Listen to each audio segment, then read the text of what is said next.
Guerre en Ukraine, driving season aux États-Unis, importation chinoise estivale, un baril de pétrole à 150 dollars. 150 dollars le baril de pétrole brut US, le WTI texan.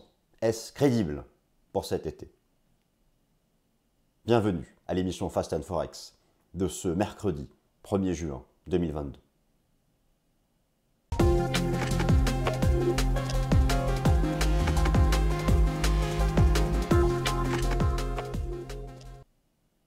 Alors je suis très heureux de vous retrouver, chers amis. J'ai voulu, dans le Fast and Forex, traiter le sujet global du pétrole, de l'énergie et de l'inflation. Bien sûr, le facteur fondamental dominant du moment, alors que s'ouvre la période estivale, et notamment, vous le savez, dès lors que les investisseurs, les experts des commodities ont en tête, ont vu ce que l'on appelle la driving season aux États-Unis, cette période de vacances d'été aux États-Unis qui voit les Américains fortement consommer de l'essence, du gasoil, eh bien c'est souvent à ce moment-là que beaucoup d'analystes annoncent 150, 200 dollars le baril de pétrole. D'ailleurs, ça correspond souvent, lorsque ces annonces interviennent, à des points hauts de marché. Bon, il est vrai que nous sommes déjà à 115 dollars le baril de brut US, un seuil technique d'ailleurs très important. En fait, je vais tout couvrir dans cette vidéo, que je vais quand même essayer de faire de manière synthétique. Pétrole, énergie et inflation, doit-on craindre un scénario hors de contrôle pour cet été? Alors, le pétrole, le gaz naturel, le prix de l'électricité, le charbon, ces énergies représentent une part majeure de l'inflation. D'ailleurs, c'est une question, peut-être que vous êtes déjà posé cette question. Lorsqu'on parle d'inflation, inflation en Europe à 8%, 6,5% aux États-Unis. Savez-vous ce qui compose cette inflation? Car trop souvent, on réduit l'inflation aux matières premières. Et dans les matières premières, à l'énergie. Il y a des compartiments. Eh bien, l'inflation ne se réduit pas. D'ailleurs, l'inflation même couvre beaucoup d'autres aspects. Il est temps de définir ces concepts-là. J'ai prévu quelques slides un peu théoriques sur ce sujet, et puis je passerai en revue l'analyse technique du pétrole, du gaz naturel. Il faut aussi parler de l'électricité, même si, alors c'est régulé, mais il y a quand même l'évolution du prix de l'électricité de gros, en mégawatts sur le marché. Vous allez voir que la tendance est aussi fermement haussière. Allez, c'est parti. Installez-vous confortablement. Je vais me réduire. Ce qui est important de savoir, c'est qu'il y a un certain nombre de déterminants. Naturellement, le plus incertain d'entre eux, de ces déterminants pour l'évolution du prix de l'énergie, c'est la guerre en Ukraine. En fait, imaginons, je me projette, imaginons le scénario peu probable, certes, mais eh bien, la guerre en Ukraine s'arrêterait. Là, courant juin, un accord de paix serait en vue. Je vous garantis que driving season ou pas aux États-Unis, le prix du pétrole perd 20 dollars le baril. Bon, ça ne se maîtrise pas. Cet aspect géopolitique, c'est le facteur le plus volatile de tous les fondamentaux qui vont conduire le prix du pétrole cet été, avec la driving season aux États-Unis, et très important aussi à surveiller, la reprise des importations chinoises. La Chine importe énormément de pétrole, et elle est en train de lever progressivement au courant juin la plupart des mesures de confinement de ces grandes villes, de ces grands ports, et la consommation va repartir. Donc tout ça va jouer sur la demande de pétrole. L'inflation, l'énergie, inflation hors de contrôle, il faut redéfinir les choses. Nous allons voir ensemble comment se calcule cette fameuse inflation dont tout le monde parle. En fait, il y a deux grands indicateurs d'inflation, le CPI et le PCI. Pour les États-Unis, le PCI, mais pour les États-Unis et l'Europe, c'est le CPI. Je vais vous expliquer. Vous allez voir les composantes. Vous savez qu'aux États-Unis, par exemple, dans cet indice des prix, il y a l'immobilier. Imaginez si, par exemple, prenons le marché français, de France métropolitaine, si dans les indices d'inflation, il y avait le prix de l'immobilier depuis 20 ans. On n'aurait pas eu une inflation à 2%. Oh non, mais elle n'y est pas. Le prix de l'immobilier, le prix au mètre carré, n'est pas dans l'inflation en Europe. Mais il l'est aux États-Unis. Il y a des différences comme ça qu'il faut maîtriser. Pour l'analyse technique, je vais vous refaire celle du CRB Index, qui est l'indice synthétique des matières premières dont l'énergie représente un bon tiers. Et puis, gaz naturel, électricité, charbon. Allez, c'est parti. on passe au vif du sujet, les indices de calcul de l'inflation pour les États-Unis et pour l'Europe, car oui, il faut quand même savoir de quoi nous parlons. Alors, je vais faire vite et simple. Deux indices d'inflation existent. Le plus commun, le plus utilisé à travers le monde est le CPI, Consumer Price Index. Les États-Unis en ont deux. Ils ont le CPI et le Personal Consumption Expenditures Index, le PCI. Vous savez, celui qui a été publié vendredi dernier aux États-Unis qui ralentissait et qui a permis le rebond technique des indices boursiers. Bon, mais en Europe, c'est le CPI. Alors, vous avez à droite, ici, un tableau qui compare les composantes du PCI et du CPI. Concentrons-nous sur le CPI, puisqu'il est en Europe et aux États-Unis. Ici, vous avez la composition de l'indice des prix CPI aux États-Unis. Notez la part de l'immobilier. Notez la part de l'immobilier. Vous avez ici les parts en pourcentage, 42%. Après, vous avez donc des détails. La santé, le transport, les autres biens et services. Ce tableau compare le PCI et le CPI, mais ce que je voulais rappeler, c'est que le prix de l'énergie, en fait, il est sous-jacent à ça. C'est-à-dire que le prix de l'énergie participe au prix final du coût du transport, le prix de l'énergie participe au prix final de nombreux biens et services. Donc, il n'y aura pas un libellé ici de prix du pétrole, mais comme on sait que le prix du pétrole, sert à faire de nombreux biens et services, participe aussi à de nombreux éléments qui composent l'inflation, le prix de l'énergie est sous-jacent à de nombreuses composantes de l'inflation. Il y a quelque chose à savoir. La différence majeure entre l'inflation aux États-Unis et, par exemple, prenons la France ou les pays de la zone euro, c'est qu'il n'y a pas l'immobilier dans l'indice des prix en Europe. Ça, c'est très important à noter. Alors, où en est-on d'ailleurs de cette inflation que certains annoncent hors de contrôle pour cet été, eu égard aux perspectives du prix de l'énergie? Deux histogrammes sous vos yeux. Cet histogramme représente l'évolution du CPI, dont je viens de parler, donc l'indice des prix à la consommation, pour la zone euro. C'est-à-dire, c'est le même que pour les États-Unis, mais il n'y a pas l'immobilier dedans. Vous avez en haut l'inflation globale en Europe, et ici vous avez ce qu'on appelle l'inflation dite sous-jacente ou core. Et qu'est-ce que c'est? L'inflation sous-jacente et l'inflation globale. 8,1% d'inflation globale en Europe. D'ailleurs, alors qu'aux États-Unis, on a vu vendredi dernier un ralentissement de l'inflation, vous voyez que bien non, ce sont les chiffres d'hier matin. Pour l'Europe, ça continue d'accélérer. Tant l'inflation globale que l'inflation sous-jacente. C'est quoi la différence? Eh bien, la différence, c'est les éléments volatiles, c'est-à-dire l'énergie, l'alimentation, le tabac, l'alcool. Et donc, si je retire de l'inflation globale l'énergie, l'alimentation, le tabac, l'alcool, l'inflation tombe à 3,8. 3,8, c'est 2 fois moins que 8,1, mais c'est toujours nettement au-dessus de 2% qui est la cible, l'objectif de stabilité des prix des banques centrales, de la Banque centrale européenne et de la Réserve fédérale des États-Unis. Tout ça pour dire que oui, si vous suivez mon raisonnement, l'énergie a une part écrasante dans cette inflation hors de contrôle. Et donc, pour anticiper ce que sera l'avenir de l'inflation, son impact sur la croissance économique, sur les indices boursiers, il faut effectivement avoir un focus énorme sur le prix de l'énergie, les éléments les plus volatiles. C'est pour ça que cet été est un enjeu majeur et que l'évolution de la consommation de pétrole va jouer énormément cet été sur le prix du pétrole. Quant à l'offre, c'est essentiellement la guerre en Ukraine. Oui, j'imagine le scénario hyper optimiste, mais il faut se préparer à tout. Accord de paix, fin de la guerre en juillet. Driving season ou pas aux États-Unis, le prix du pétrole, il retombe à 80 $. Il n'ira pas à 150. Bon, si la guerre se déploie tout l'été et que les fondamentaux classiques à côté sont là avec une augmentation de la demande et la guerre continue de contraindre les perspectives de l'offre, et puis avec cet embargo qui va se mettre en place progressivement sur le pétrole russe de la part des pays de l'UE, on ira à 150 $. Mais l'objectif de la première partie de cette vidéo était de rappeler que pour briser l'inflation galopante, vous avez sous les yeux les données d'Eurostat avec l'évolution de l'inflation pour la zone euro et ses composantes.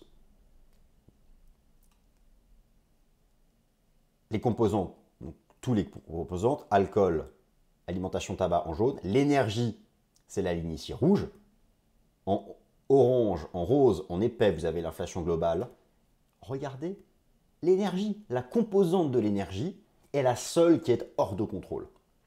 C'est pourquoi effectivement, cette thématique de l'inflation estivale est essentiellement une thématique du prix de l'énergie. Et là, l'analyse technique va nous apporter un certain nombre d'éléments.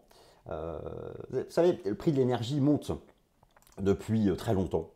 On n'a pas attendu la guerre en Ukraine pour que le prix de l'énergie augmente, pour que le prix des matières premières augmente. Globalement, on est partout sur des situations de surachat. Alors manque-t-il encore une ultime poussée pour atteindre un excès de hausse en direction des 150 $? Ou est-ce que nous sommes déjà topiches?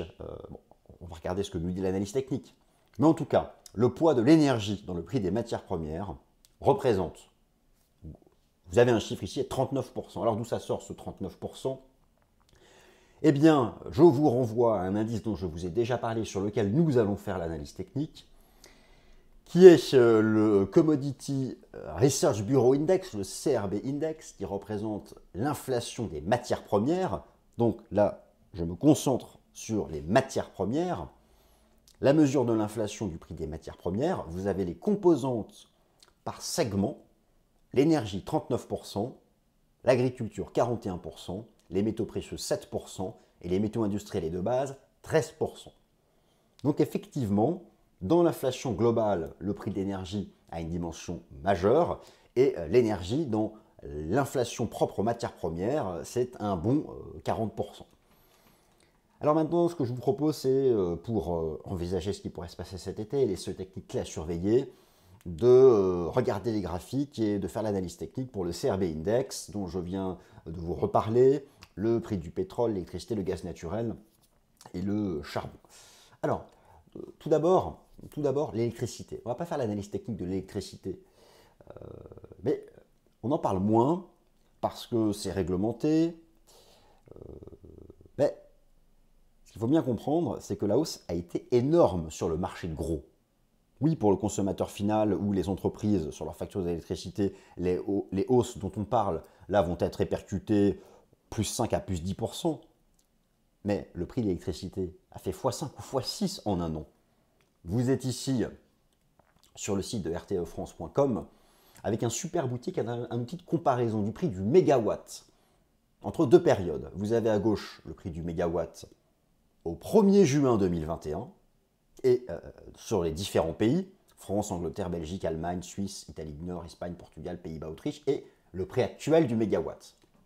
Je vous laisse faire le calcul, c'est du x4. Le prix en euros du mégawatt. Par exemple, pour la France, en un an, de 67 € à 230 €. C'est pourquoi on commence à parler de répercussions, parce que les fournisseurs fonctionnent énormément sur leur stock. Donc ils ont encore des stocks acquis à un prix qui n'est pas là le prix actuel du marché. Mais ça y est, les répercussions arrivent. Donc ça, c'est quelque chose dont on parle moins et qui va avoir un impact sur les indices d'inflation à travers la répercussion sur la production de biens et services. Attention donc à ne pas sous-estimer cette dimension électricité. Maintenant, revenons aux matières premières, au pétrole, au gaz naturel.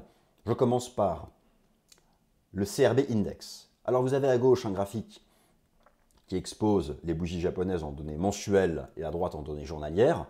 Je vais d'abord zoomer sur le graphique en données mensuelles. Le CRB Index, c'est donc cet indice dont je vous ai parlé à l'instant et qui représente le prix de l'énergie, de l'agriculture, des différents métaux. Nous ne sommes pas sur les records historiques. Nous sommes dans une phase haussière extrêmement poussée qui a commencé. La guerre en Ukraine commence ici.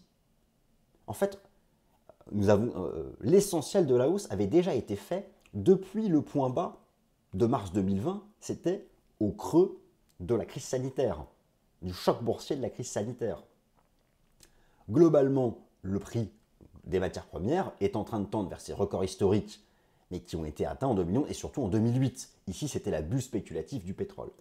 Alors, je relève une situation de surachat sur tous les horizons de temps.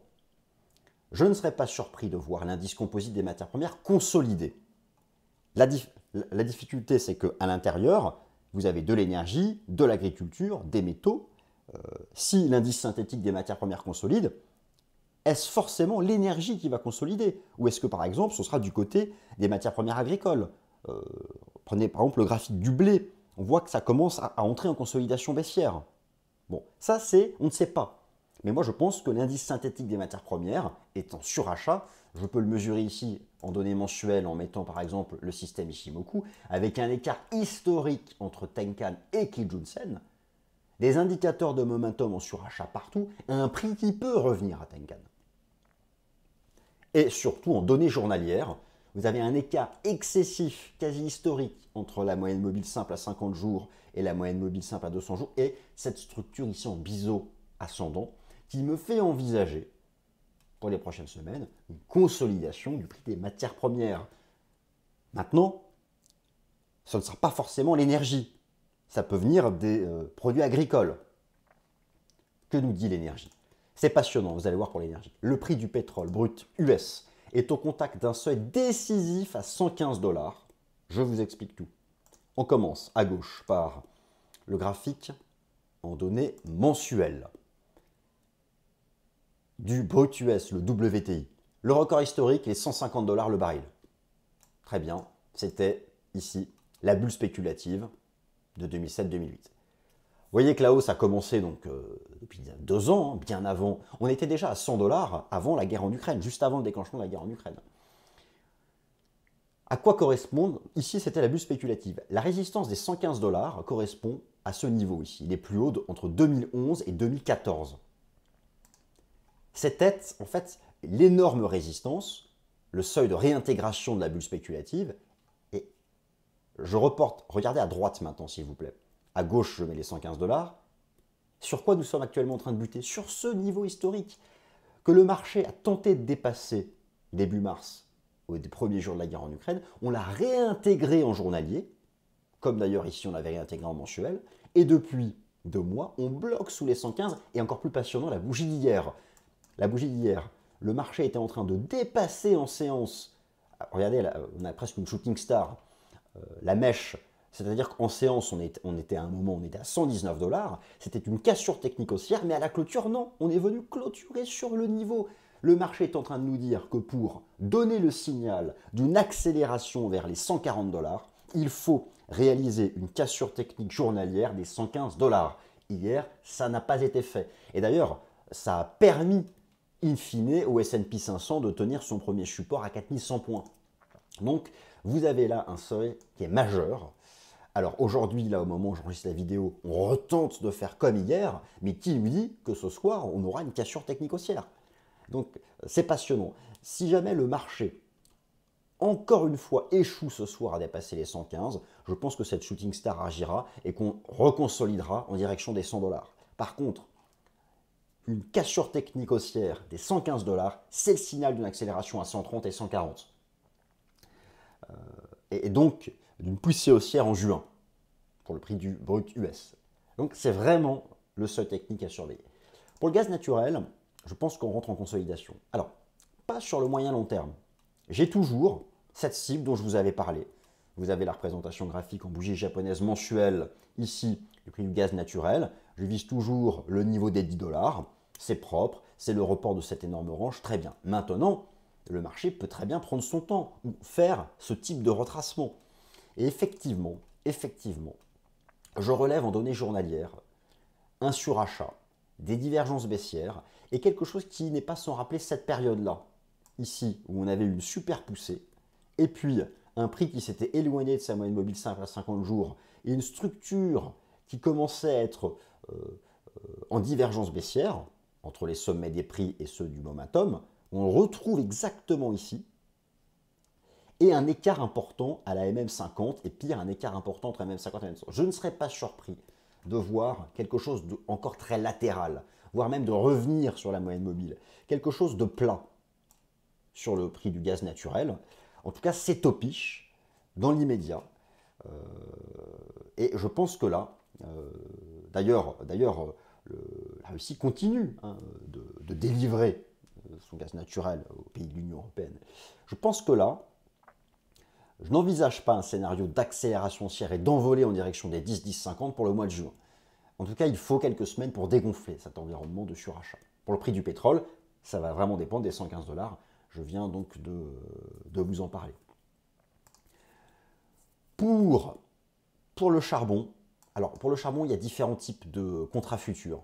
Moi, j'en regarde un ici qui est très important, qui